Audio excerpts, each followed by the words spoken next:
Welcome, weary traveler. The fire is low, and the shadows are growing long. In the quiet space between waking and dreaming, a story is waiting to be told. So close your eyes, take a slow breath, and listen. Let us take you somewhere else for a while. The mountain does not dream as men do, in flashes of light and shadow that flicker behind the eyes for a few short hours. The mountain dreams in epochs, in the slow crush of stone and the patient crawl of glaciers. Its thoughts are the deep, resonant hum of the earth itself, a vibration that takes a century to form and a millennium to fade. For a long, long time, it had been nameless, a jagged peak among many in the high spine of the world, feeling only the sun and the wind and the inexorable pull of its own vast weight. Then came the little ones, the warm, fleeting creatures who scurried across its surface, their lives a brief spark against its ancient stone. It felt the bite of their iron tools, the careful placement of cut rock upon its slopes. They called it Kaer Seren. They burrowed into its flanks, creating hollow spaces that filled with firelight and the murmur of voices. The mountain was not angry, it was curious. These hollows were like new caves, the voices a new kind of wind, the warmth a pleasant change from the cold bite of the winter sky. Among them was one whose presence felt different, Erland of Larvik. He did not just see the stone, he felt it.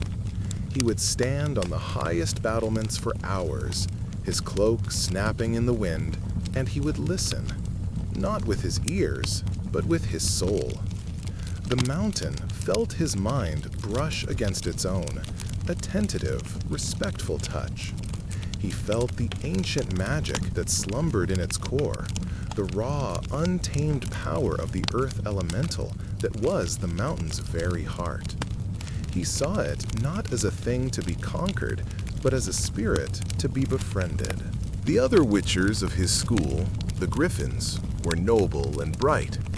The mountain felt their presence as a steady, thrumming energy within its halls. It learned the cadence of their days. The sharp clang of swords in the training yard was a staccato rhythm against its ribs. The low chanting of signs in the laboratories was a gentle vibration that soothed the deep stone.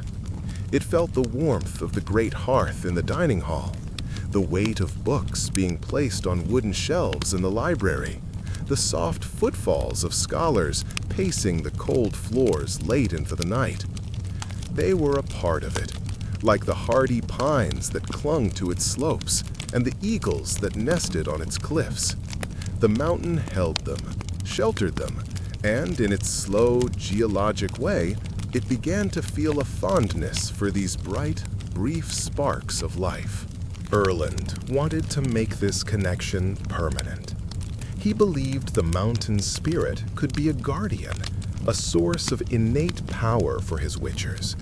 He did not seek to enslave the elemental, but to join with it, to weave the life of the school into the life of the mountain. He gathered his most trusted mages, and they prepared the ritual. They inscribed circles of power not on the floor, but into the very bedrock of the keep. They used no blood, no sacrifice, only offerings of pure quartz and river water and ancient amber, things the mountain already knew and understood. On the night of the winter solstice, when the air was sharp and the world was still, they began. Their voices rose in a chorus that was not a command, but an invitation, a call from one spirit to another. Deep within the mountain's heart, the elemental stirred. It was a being of immense, slow power, and it felt the call as a profound warmth, a sense of belonging. The The Witchers were offering themselves, their vibrant, magical souls, as partners. The elemental, in its ancient, non-human mind, saw this not as a temporary alliance, but as a gift, a beautiful, glittering collection of lights to be kept and cherished forever. It answered the call. It was not a cataclysm of fire and noise. It was a slow, deep inhalation, a great, gentle pull, as if the mountain itself was drawing a breath. The magic of the ritual surged, far beyond what Erland had anticipated, fueled by the elemental's vast and lonely desire.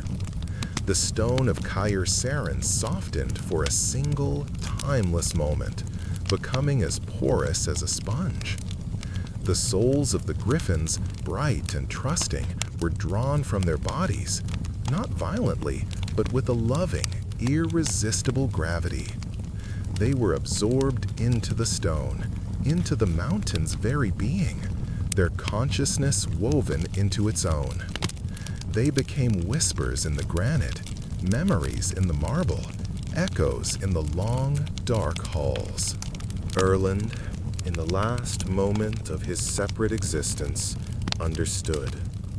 He felt his spirit merge with the rock, his thoughts slowing, stretching, becoming one with the ancient dream of the earth. His regret was not a sharp pang, but a long, slow sigh that would last for 1,000 years. The mountain, feeling the sudden, overwhelming presence of all these new minds inside it, did what any creature would do when holding something precious. It closed its hand. The peaks above Kaer Seren groaned.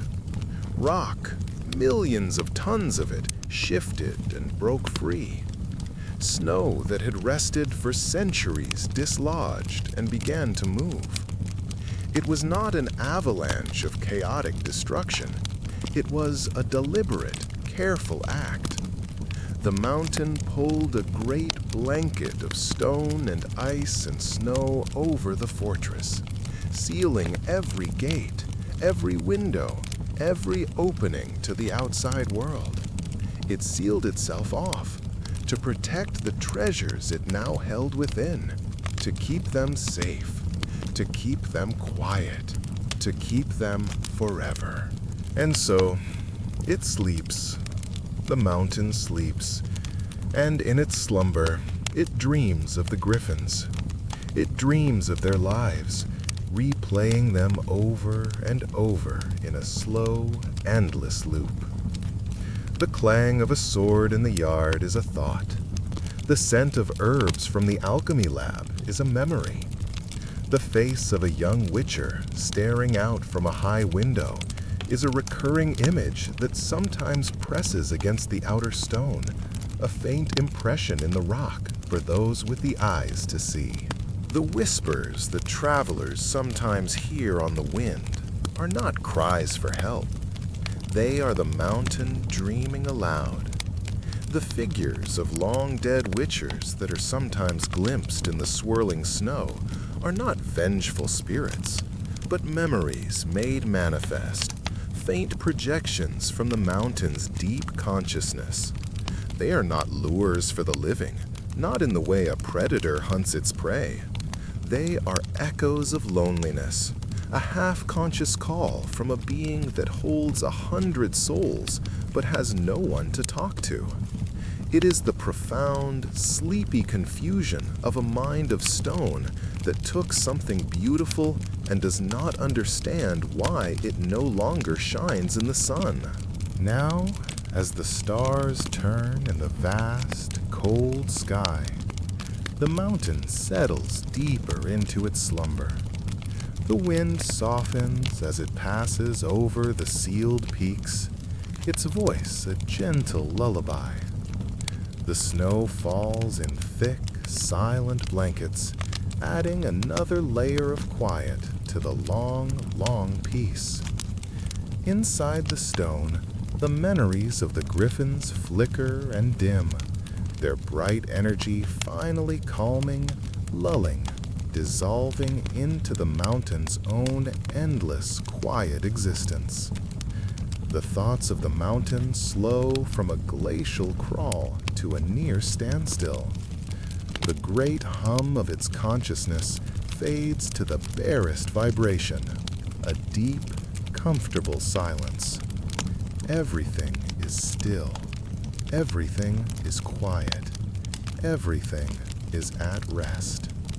The mountain is sleeping, and it is time for you to sleep too.